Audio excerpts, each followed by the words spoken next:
Video like जरूर कर लीजिए और ऐसे वीडियो लगातार फ्री में पाने के लिए चैनल को तुरंत सब्सक्राइब कर लीजिए और बेल आइकन को जरूर टैप कर लीजिए ताकि आगे भी सारे वीडियो आपको मिलते रहे। यूट्यूब में फॉलो करते हैं तो प्लीज ये वाला फ्री टेलीग्राम चैनल जरूर ज्वाइन कर लीजिएगा। सारे नोटिफिकेशन सारे अपडेट यहीं पे आते हैं, ध्यान रखिए। Hello everyone, welcome you all to study for civil services. और आज के इस लेक्चर में हम लोग मार्च मंथ के फर्स्ट वीक के करंट अफेयर्स देखेंगे। जैसे कि हम हर मंथ के अपने वीकली करंट अफेयर्स कंप्लीट करते हैं, ऐसे ही हम लोग मार्च मंथ के भी वीकली करंट अफेयर्स को स्टार्ट कर रहे हैं। जैसे कि अभी ये हफ्ता बीत चुका है, तो इसके इंपॉर्टेंट डेज, डिफेंस की न्यूज और जो भी इंपॉर्टेंट अपडेट्स हैं वो सारी पढ़ेंगे। साथ ही साथ स्टैटिक को भी कवर अप करेंगे। सिर्फ यही नहीं पढ़ेंगे, पूरा स्टैटिक पोर्शन को भी हम लोग कवर अप करेंगे। तो अपने नोट्स में हेडिंग बना लीजिए इसकी। और अगर आपको इसकी पीडीएफ चाहिए तो ये है हमारे नंबर जिस पे आप कॉल करके कभी भी पीडीएफ को ले सकते हैं। पेड ग्रुप की ये पीडीएफ है, आप इजीली इसको ऑब्टेन कर सकते हो। देखते हैं सबसे पहला करंट अफेयर, वो है world wild life day. Wild life मतलब वन्य जीव का दिवस 2024 में मनाया गया, जिसकी थीम क्या है? लोगों और ग्रहों को आपस में जोड़ना। तो वर्ल्ड वाइल्ड लाइफ डे ये जो है हर बार मनाया जाता है, बहुत टाइम से मनाते रहे हैं हम लोग। 3 मार्च को डेट हमारे लिए इम्पोर्टेंट है। ये 2013 से चलता आ रहा है ताकि हमारे पूरे इंडिया में, वर्ल्ड में जितनी भी यहाँ पर स्पीशीज है, जो भी हमारी विविधता है बायोडायवर्सिटी को लेकर के, सबको हम लोग यहाँ पर एक तरीके से मनाते हैं बहुत बेहतरीन रूप में। तो ये था हमारा फर्स्ट एक सिंपल सा करंट अफेयर है। इसमें बहुत ज्यादा फैक्चुअल इन्फॉर्मेशन नहीं है, बस ये सिंपल सा करंट अफेयर्स पढ़ना है। ऐसे ही अब हम थोड़ा सा डिफेंस का न्यूज देखेंगे, जिसमें सबसे पहले हम लोग देखेंगे डिफेंस की एक्सरसाइज। डिफेंस की एक्सरसाइज का नाम है समुद्र लक्ष्मण। समुद्र लक्ष्मण जो एक्सरसाइज है किस किस के बीच में होती है? इंडिया और मलेशिया। ये क्वेश्चन पूछा जा सकता है कि ऐसी कौन सी एक्सरसाइज है जो दोनों के बीच में होती है। तो समुद्र लक्ष्मण एक्सरसाइज है नाम। ठीक है, कहाँ पे हुई है? विशाखापट्टनम। विशाखापट्टनम कहाँ पे है भाई? आंध्र प्रदेश में। ठीक है, ऐसा नहीं कि केवल यही होती है, हरिमाऊ शक्ति, उदार शक्ति ये भी होती है। कौन सी? हरिमाऊ शक्ति एंड उदार शक्ति। हरिमाऊ शक्ति जो एक्सरसाइज है ये आर्मी एक्सरसाइज होती है, और उदार शक्ति जो एक्सरसाइज है ये एयर फोर्स एक्सरसाइज होती है। तो ये भी हमें इस तरीके से याद रखना है कि कौन कौन सी है। मलेशिया है, मोल्डीव नहीं है। बहुत से बच्चे मलेशिया और मोल्डीव में कंफ्यूज हो जाते हैं, तो मैं आपको ये बता दूं कि सबसे इंपॉर्टेंट चीज कि मोल्डीव के साथ रिलेशन अब थोड़े खराब हो रहे हैं, तो ये उनके साथ एक्सरसाइज नहीं है हमारी, ये मलेशिया के साथ होगी। ठीक है, बढ़ते हैं ऐसे ही अगला। ये भी बहुत इंपॉर्टेंट इन्फॉर्मेशन है। अभी रिसेंटली हमारे प्राइम मिनिस्टर ने कुलासेकरापट्टनम में भारत का दूसरा जो है स्पेस पोर्ट स्थापित किया है। स्पेस स्पोर्ट पोर्ट वो होता है जहां से हमारी सैटेलाइट जो है वो इसरो लॉन्च करती है। तो already Satish Dhawan space centre Andhra Pradesh का तो था ही हमारा एक स्पेस पोर्ट। ऐसा ही हमारा एक और स्पेस पोर्ट बना दिया गया है कुलासेकरापट्टनम एरिया। ये अगेन न्यूज में आ गया। इसरो का वो तो है ही ऑलरेडी, है ना, जो मैं आपको बता रही थी सतीश धवन स्पेस सेंटर, वो तो है ही है, ये एक और है। ठीक है, और इसका इनॉग्रेशन हुआ है अभी। है कहाँ पर? ये तमिलनाडु का एक डिस्ट्रिक्ट है, थोथुकुडी डिस्ट्रिक्ट। ठीक है, आप पढ़ सकते हो। ये वो जगह होती है स्पेस स्पोर्ट जहां पर आपको जो भी अंतरिक्ष यान सैटेलाइट लॉन्च करनी है, ठीक है, जहाजों के लिए बंदरगाह, विमान, हवाई अड्डा, वो सब कुछ वहां पे बनाया जाता है। इसकी लोकेशन रखी गई है यहाँ पर। 1971 से सबसे बड़ी site Satish Dhawan space centre रही है बे ऑफ बंगाल में, क्योंकि सीधा आपको इजीली टारगेट मिल जाता था। अब क्या था भाई कि लॉन्च का जो कॉरिडोर था ये पूरा, वो वो क्या था ना, श्रीलंका से होते हुए गुजरना पड़ता था। श्रीलंका से होते हुए जो उसका डेब्रिस होता था, जो भी वेस्ट होता था सैटेलाइट का, वो जो चीजें थी वो फिर अगर श्रीलंका की किसी पॉपुलेशन पे ना गिर जाए, इसके लिए थोड़ा सा चेंज किया जाता था। सैटेलाइट का जो ट्रेजेक्टरी है जिससे वो जा रही है उसको चेंज किया जाता था ताकि ओवर पॉपुलेटेड एरियाज में वो ना जाए। ठीक है, तो उसे हम कहते थे डगलत मेनूवर, जो कि चेंज की जाती थी। अब इसके बाद से ये चीज जो है वो सॉल्व हो जाएगी। ये वाली जो स्पेस है ये स्मॉलर रॉकेट्स के लिए एसएलवी हो गए, स्मॉलर पेलोड्स वगैरह को बहुत ही इजीली हैंडल कर सकता है। इसलिए ये चीज न्यूज में थी, और 23 फरवरी 2024 को इसकी बात की गई थी। फाइनली करते करते मार्च के महीने में इसको स्टार्ट करवा दिया गया। जो स्टेट गवर्नमेंट के prime minister, sorry chief minister है वहां के, एम के स्टालिन, उन्होंने बताया कि ये प्रोजेक्ट में हमने लैंड एक्वायर कर लिया और ये आगे 2026 में पूरी तरीके से यूज करने लायक बन जाएगी। क्लियर हुआ? तो इस तरीके से एक और ये फैक्चुअल इंफॉर्मेशन है जो न्यूज में थी, ये वाली चीज है, क्योंकि हमें पूरा देखना होता है कि वो एरिया, उसके आसपास कितने लोग तो नहीं रहते हैं, वेदर कंडीशन कैसी है वहां पर, इक्वेटर के कितना पास है, और जोग्राफिकल एरिया कैसा है। तो सारी चीजों को ध्यान में रखते हुए ये इंफॉर्मेशन यहाँ पे देखी गई है कि ये चीज जो है हम लोग इजिली यहाँ पे बना सकते थे, इसलिए ये डिसाइड करके एक्वायर कर लिया गया। क्लियर है भाई? तो ये थी हमारी सेकंड इंपॉर्टेंट इंफॉर्मेशन। ऐसे ही अब आता है very important Pancheshwar project. Pancheshwar project जो है इंडिया और नेपाल के बीच में है। अभी इंडिया और नेपाल की फिर से मीटिंग हुई थी, पर वही बात है, इंडिया नेपाल की उस मीटिंग में भी इस टॉपिक पर कोई बात नहीं की गई, साइलेंट हो गए दोनों ही यहाँ पर। इस टॉपिक के ऊपर, पंचेश्वर प्रोजेक्ट पे कोई बात ही नहीं की जा रही। ये विलेज एक तरीके से नेपाल में। पंचेश्वर मल्टीपर्पस एक प्रोजेक्ट है, ठीक है। ये हमेशा से न्यूज में रहा है कि भाई महाकाली रिवर जो कि इंडिया और नेपाल के बीच में बहती है, उस पे हम लोग एक हाइड्रो पावर बनाने वाले हैं, ठीक है, जिससे पानी से इलेक्ट्रिसिटी जनरेट होगी 1996 में महाकाली रिवर पर, और दोनों को यहाँ पर फिर इतना मेगावाट की सप्लाई भी मिलेगी। बट वही बात है, दोनों ने कोई डिस्कशन ही नहीं किया है इसके ऊपर अभी तक, चाहे कितना पुराना साइन हो रखा है, पर हुआ ही नहीं आ गया उसके ऊपर, ठीक है। तो इंडिया और नेपाल के बीच में है, इस पे डैम बनाया जाएगा, 315 मीटर ऊंचा एक डैम महाकाली रिवर पर। अच्छा, महाकाली रिवर को इंडिया में तो महाकाली रिवर कहते हैं, पर नेपाल में शारदा नदी कहती है, ठीक है। 80 किलोमीटर लंबा रिजर्वॉयर होगा, अच्छी खासी कैपेसिटी रखेगा, लेकिन वही है कि इसके ऊपर अभी तक भी कोई भी रिजल्ट और साइनिंग साइनिंग हो गई है, बस आगे कुछ हुआ ही नहीं है, ठीक है। दोनों कंट्रीज में प्रॉब्लम्स बहुत सारी है, इसलिए कुछ भी साइन हुआ नहीं है इसके ऊपर। तो ये था एक पंचेश्वर प्रोजेक्ट न्यूज में आता है तो, ठीक है। पंचेश्वर डैम है ये, ठीक है। ये महाकाली रिवर पे, महाकाली रिवर, शारदा रिवर, काली रिवर भी कहते हैं, जो कि काला पानी पिथौरागढ़ से निकलती है, होते हुए नेपाल से होते हुए वापस से इंडिया में आती है और गंगा में जाके मिल जाती है घग्गर नदी में, घाघर नदी में, ठीक है। और महाकाली पर ही पंचेश्वर डैम बनाया जाएगा, वो पूरा डिसाइड हुआ था, इसे महाकाली ट्रीटी भी कहते हैं, ठीक है। तो ये है एक इंपॉर्टेंट इंफॉर्मेशन, फैक्चुअल इंफॉर्मेशन याद रखनी है।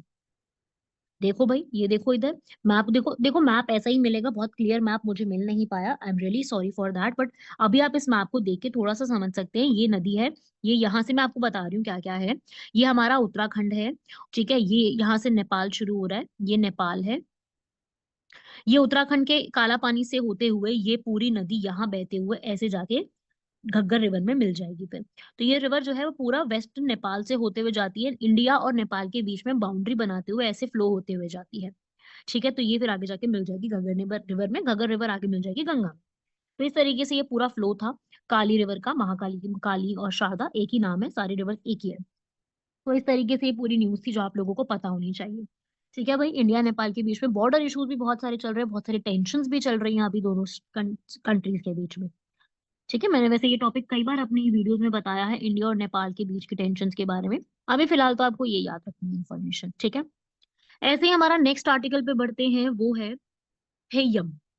थेयम जो है, थेयम एक कला है, वहाँ के आर्टिस्ट ने कन्नूर डिस्ट्रिक्ट केरला में इसको परफॉर्म किया है, और ये वहाँ का हर बार होने वाला एक परफॉर्मेंस है, एक एक्ट है। आपको भी पता है आर्ट एंड कल्चर से हमेशा क्वेश्चन आते हैं, तो आर्ट एंड कल्चर में एक और इन्फॉर्मेशन है, केरला और कर्नाटका में होने वाले एक ये चीज, मतलब इसका लाइव स्ट्रीमिंग होता है कल्चरल टूरिज्म को प्रमोट करने के लिए। थेया में, कर्नाटका, केरला में हजारों साल पुरानी एक ट्रेडिशन है, रिचुअल है, कस्टम है, ठीक है। चाहे वो मैन हो चाहे वुमेन हो, वो इस तरीके से कपड़े पहन के अपने आप को डिवाइन दिखाते हैं, बहुत अच्छी सी चीजें करते हैं। वो कहते हैं कि हम लोग यहाँ पर शिव जी के अवतार हैं, ठीक है। 400 से ज्यादा थेयम्स हैं जो कि यहाँ पर इस तरीके से दिखाए जाते हैं, जैसे कि विष्णु मूर्ति, कुचिकाथम, काफी सारी चीजें हैं। तो ये एक तरीके से एक रिचुअल डांस होता है जो कि कर्नाटक और केरला में आग और बाकी सब चीजों से मिल करके किया जाता है।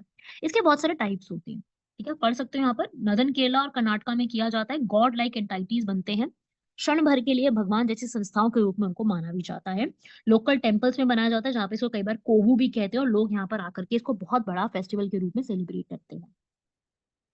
क्लियर हुआ? इसे कई बार गॉड्स डांस, भगवान का नृत्य भी कहा जाता है। तो again it's a very important information about the Theyyam. Moving on to next, leopard, snow leopards का अभी यहाँ पर सर्वे किया गया है, ठीक है, स्नो लेपर्ड नहीं, सॉरी, लेपर्ड्स की बात कर रही हूँ मैं, स्नो लेपर्ड्स तो अलग है। स्नो लेपर्ड्स मैंने पिछली वीडियो में कवर कराया था। देखो, स्नो लेपर्ड्स के स्नो लेपर्ड्स के लिए स्पाई प्रोग्राम हुआ था इंडिया में, जिसमें सबसे ज्यादा जनसंख्या स्नो लेपर्ड्स की लद्दाख में देखी गई थी। ऐसे ही अब सिंपल आते हैं लेपर्ड्स। देखो, स्नो लेपर्ड और लेपर्ड्स दोनों अलग अलग हैं। तो अब लेपर्ड्स की भी यहाँ पर हम देख लेते हैं। इनकी भी यहाँ पर पूरी एक जांच कह लो या पूरा सब कुछ देखा गया है। लेपर्ड्स का स्टेटस आया 2022 की रिपोर्ट आई है ये भी। ठीक है, 22 की मत सोचना पुराना करंट अफेयर, रिपोर्ट अभी आई है। अब रिपोर्ट रिलीज किसने की होगी भाई? वो MOEFCC ने, ministry of environment forest and climate change ने लेपर्ड्स की रिपोर्ट सर्वे रिलीज करके ये बताया कि भाई 20 स्टेट्स में हमने देखे हैं लेपर्ड। ठीक है, 20 स्टेट्स में, क्योंकि आपको पता है कि हम लोग इंटरनेशनल बिग कैट अलायंस चलाने वाले हैं।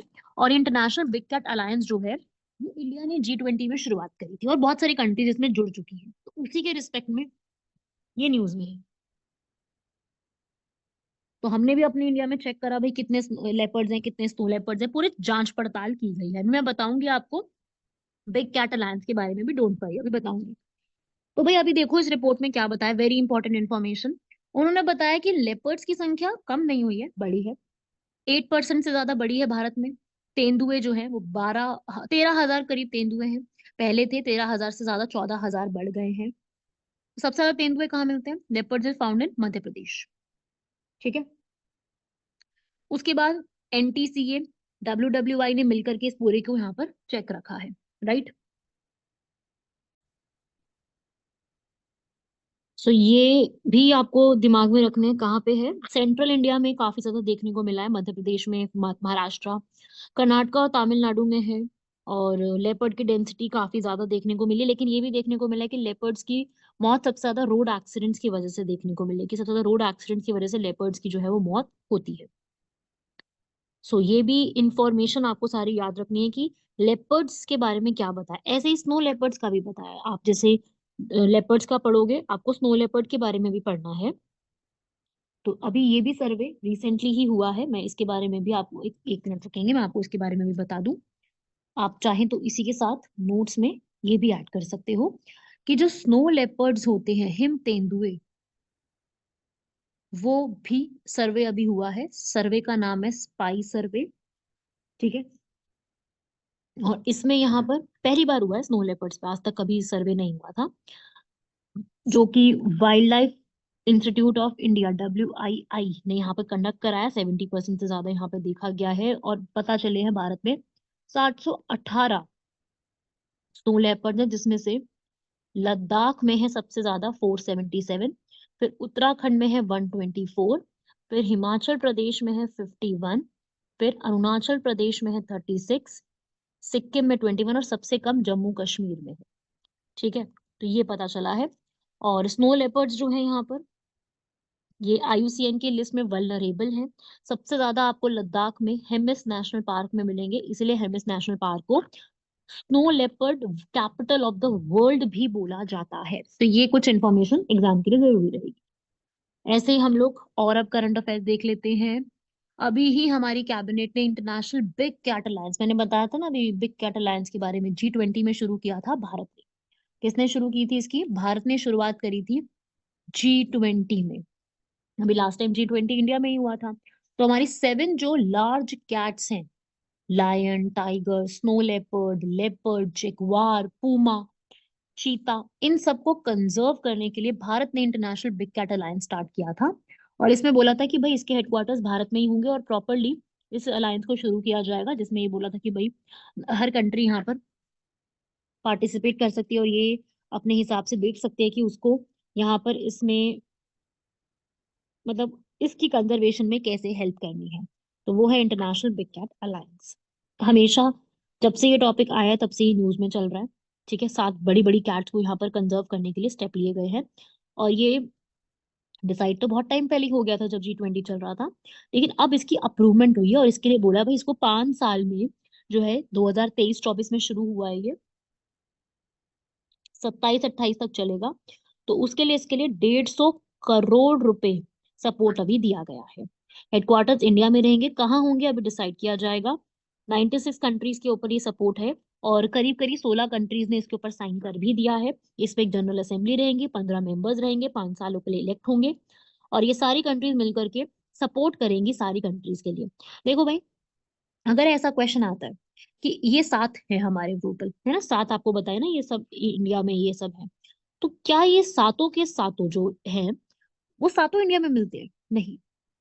7 में से 5 टाइगर, टाइगर भी रॉयल बंगाल, लायन, लायन भी Asiatic lion, leopard, snow leopard जिनके बारे में मैंने आपको अभी बताया था, और चीता, ये मिलते हैं भारत में। भारत में जेगुआर और पूमा या प्यूमा, मुझे नहीं पता इसकी प्रोनाउंसिएशन, मुझे मतलब ऐसा लगता है कि पूमा ही बोलते होंगे, तो ये नहीं मिलते भारत में। ठीक है, क्वेश्चन आता है कि सब मिलते हैं, तो नहीं भी, ऐसा नहीं है। टाइगर की मैं बात करूं तो भारत में 70% वर्ल्ड की टाइगर का हिस्सा भारत में ही है। करीब करीब 3,000 टाइगर्स है, रॉयल बंगाल टाइगर्स। और एशियाटिक लायन आपको सबसे ज्यादा गिर नेशनल पार्क में मिलेंगे, जिनकी संख्या अभी जो लास्ट सेंसस हुआ है उसके हिसाब से करीब 700 पहुंच गई है। 674 है तो करीब 700 पहुंच गई है। फिर लेपर्ड की मैंने अभी बता दिया आपको, करीब 14,000 हो चुके, अभी बताया जस्ट। स्नो लेपर्ड बताया 718 संख्या, अभी जस्ट बताया, लद्दाख में सबसे ज्यादा है। और चीता भारत में इतने ज्यादा है नहीं, कूनो नेशनल पार्क में अभी लेके भी आए गए थे, जहाँ पे आपको पता है उनकी डेथ हो गई थी। तो ये है कुछ सिनारियो आज के टाइम।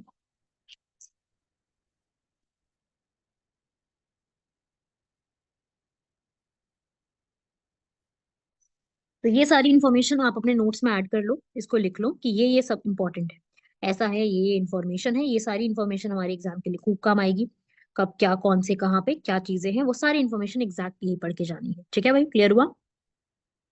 चलिए अगला आएगा यहाँ पर सतत जीवन शैली, क्योंकि अभी यूनाइटेड नेशन एनवायरनमेंट असेंबली जो है उसका सेशन हुआ है नैरोबी केन्या में। ठीक है, यहाँ पे इनका सेशन हुआ, तो यहाँ पर इन्होंने क्या बोला है, इन्होंने जो हमारे प्रधानमंत्री ने लाइफ का कॉन्सेप्ट दिया था नरेंद्र मोदी द्वारा जो दिया गया था, वो भी इन्होंने यहाँ पर एक्सेप्ट करा है। और साथ ही साथ इन्होंने बोला है कि हम लोग सस्टेनेबल सॉल्यूशंस पे ध्यान देने वाले हैं। सस्टेनेबल लाइफस्टाइल जो होता है ना, मतलब कि ऐसा लाइफस्टाइल अपनाना जिसमें हमारी सारी जो, मतलब एक तरीके से यूं कह लो कि हमारी सारी चीजें जो हैं वो आगे आने वाले फ्यूचर को भी मिलेंगी, उसे कहते हैं सस्टेनेबल लाइफस्टाइल। तो वो भी यहाँ अपनाने की बात इन्होंने करी है। ठीक है, तो ये इस तरीके से इन्होंने बोला है इसके लिए। तो ये छोटी सी इन्फॉर्मेशन थी, मेन मुझे बस आपको यही बताना था कि यूएनईए का जो इस बार का समिट है वो नैरोबी केन्या में कंडक्ट हुआ है, जिसको श्रीलंका बोलिविया ने भी बोला है। लाइफ वाला जो एनवायरनमेंट का सिस्टम है उसको भी अपनाया गया है। और ये बोला है कि 2030 तक आने वाले समय में हम लोग इसको कंजर्व करने वाले हैं। वो बात अलग है कि बहुत दूर की कौड़ी है ये, मतलब बहुत मुश्किल है भाई, काफी बड़ा एजेंडा है, काफी बड़ी चीज है। आसान नहीं है कि ये अचीव हो जाएगा सीधा 2030 तक, नहीं है पॉसिबल, मुश्किल है। इसलिए बस मैं आपको ये समझाना चाह रही हूँ कि ये टॉपिक आपको पता होना चाहिए।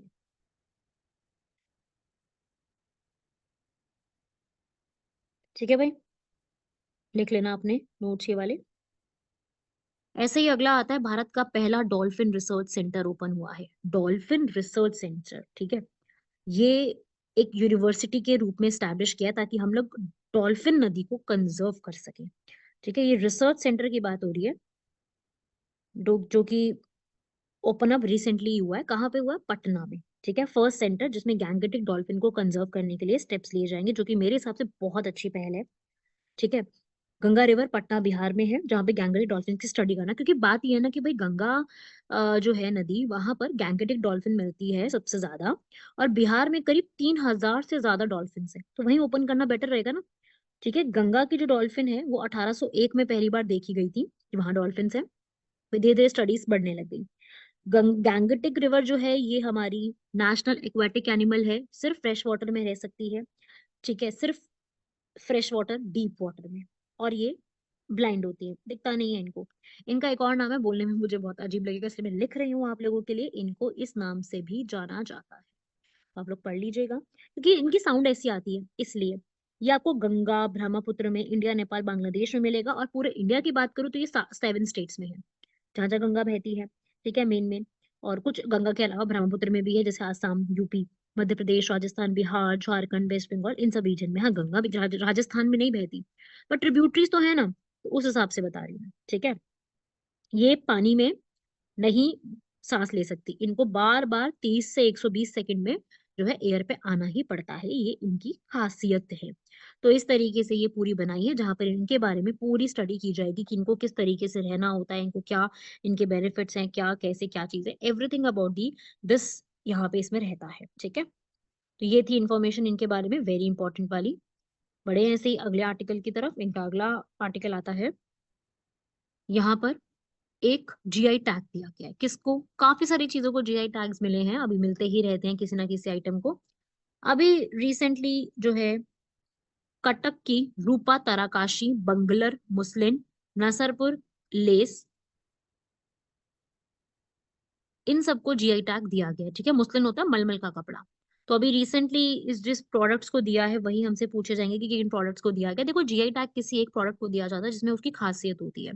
ठीक है, उसकी कुछ अलग खासियत होगी, उसको जीआई टैग दिया जाता है, जिसमें तीसरी पार्टी उसका इस्तेमाल ना कर सके, ये केवल उन्हीं के पास हो।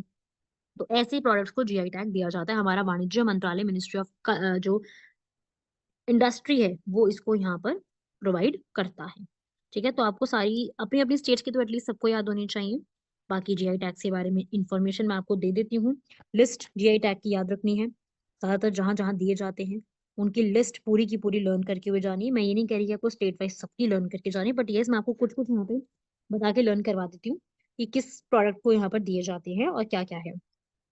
प्रोडक्ट हो सकता है वो एग्रीकल्चर का, खाने पीने का, वाइन हो सकती है, हैंडीक्राफ्ट हो सकता है, कुछ इंडस्ट्री का हो सकता है।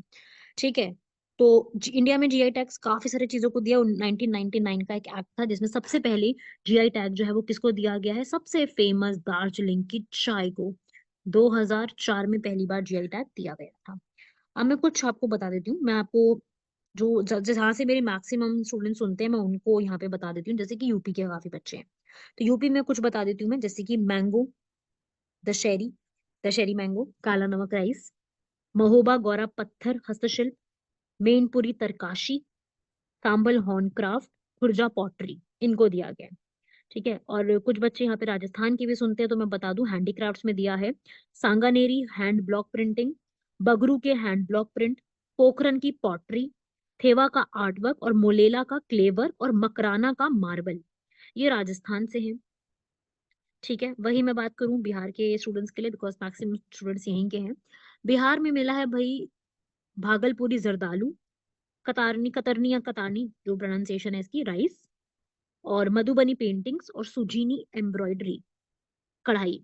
ठीक है, इनको मिला हुआ है। ये है इंपॉर्टेंट वाले सारे। ठीक है, या आप सारे पढ़ सकते हो। बहुत सारे कर्नाटका के पास है, कर्नाटका और तमिलनाडु के पास आपको सबसे ज्यादा देखने को मिलेंगे। ठीक है, और बाकी ये इंफॉर्मेशन आपको सारी याद रखनी है। और बासमती राइस एक ऐसा आइटम है जो कि बहुत सारी स्टेट्स के बीच में है। Punjab, Haryana, HP Delhi, HP Delhi, Uttarakhand, UP और जम्मू कश्मीर सब शेयर करते हैं आपस में बासमती राइस के जीआई टैग को। तो एक ये इंफॉर्मेशन भी याद रखिएगा। तो ये थे आपके जीआई टैग्स के बारे में मेन में, और सारी की सारी इंपॉर्टेंट इंफॉर्मेशन। मेन भी क्या मतलब, यही सबसे ज्यादा इंफॉर्मेशन आपको याद में रखनी है। अगर आता भी है तो यहीं से सबसे ज्यादा सवाल आएगा, बाकी मैथ द फॉलोइंग में खूब क्वेश्चन आते हैं जीआई टैग्स पर। तो जो स्टूडेंट्स यहाँ पर जिस भी स्टेट से हैं, अपनी स्टेट का तो रट डालो। पहली चीज तो अपनी स्टेट का तो ऐसे ही रट डालो, कुछ भूलना ही नहीं है उसमें से तो। ठीक है, बाकी सारी यूटीज के पढ़ डालो। जो भी यूटीज है हमारी, यूनियन टेरिटरी जिसे हम कहते हैं ना, केंद्र शासित प्रदेश, 8 है ना, रट डालो उसके भी। जैसे लद्दाख में पाशमीना वूल्स, एक एप्रिकॉट होते हैं खुमानी, उनको दिया गया है, और लद्दाख मतलब ये दिए गए हैं वहां पर। ऐसी पौंडीचेरी के, पुडुचेरी के जो है उनको पढ़ लो, जम्मू कश्मीर के पढ़ लो, और दिल्ली का केवल एक ही है बासमती राइस। ठीक है, और मैं बात करूं बाकी यूटीज की, दमन एंड दीव, दादर एंड नागर हवेली, भाई इनका कोई जीआई टैग है ही नहीं। ठीक है, मैं बात करूं अंडमान निकोबार की, तो यस उनकी एक बोट है, वो लर्न कर लो। लक्षद्वीप का मेरे हिसाब से कोई नहीं है, मतलब ऐसा मैंने जो अपना पूरी पढ़ाई की हुई है उस हिसाब से लक्षद्वीप का कोई जीआई टैग नहीं है, क्योंकि मैं सभी का बताती जा रही हूँ। ठीक है, तो ये सारी लिस्ट जो है आपको विकिपीडिया से भी मिल जाएगी, काफी सारे आपको मैंने भी लिखवा दिए हैं। तो सारी इन्फॉर्मेशन ऐसे ही लर्न करते हुए पढ़ने की, किस किस को अभी तक रजिस्टर्ड है। ठीक है, ऐसी कुछ भी मत पढ़िएगा, पूरे रजिस्टर्ड जो मैं बता रही हूँ सारा उनको पढ़िएगा। एग्जैक्टली कब से स्टार्ट हुआ और कब से चलता आ रहा है, 2004 में इसकी शुरुआत हुई थी, और ये आज तक भी दिए जाते हैं। ठीक है, सो बासमती का बड़ा सारा था, मैंने बता दिया आपको, उसको लर्न कर लेना। और लक्षद्वीप का देखो नहीं है, अगर मेरे से मिस हो रहा है तो आप मुझे करेक्ट करिएगा कमेंट बॉक्स में बता के। पर मेरे हिसाब से लक्षद्वीप का एक भी जीआई टैग नहीं है। ठीक है, और कौन सी बच गई? चंडीगढ़ का नहीं है, चंडीगढ़ थी ना जी, यूटी नहीं है। हो गई 8 यूटी, 1 2 3 4 5 6 7, हाँ जी 8 यूटी हमारी कंप्लीट हो गई। मैंने आपको यूटीज के सारे लिखवा दी, क्योंकि यूटीज पे से सवाल बनते हैं अगर सीधा, तो आप इसी इंफॉर्मेशन को याद रख सकते हो। तो ये हैं हमारे सारे। ठीक है, बहुत सारे जीआई टैग्स दिए जा चुके हैं, मल्टीपल लिस्ट है जीआई टैग की, भरे हुए हैं जीआई टैग्स। ठीक है, तो वही है कि एक एक करके सारे जीआई टैग्स को लर्न करते जाओ। ठीक है, भूलना नहीं है किसी भी आइटम को। ठीक है ना, इन सबको लिख लो। 400 से ज्यादा जीआई टैग है, सारे तो नहीं पढ़ने, पर ये इंपॉर्टेंट वाले करंट अफेयर्स हमें सारे पता होने चाहिए।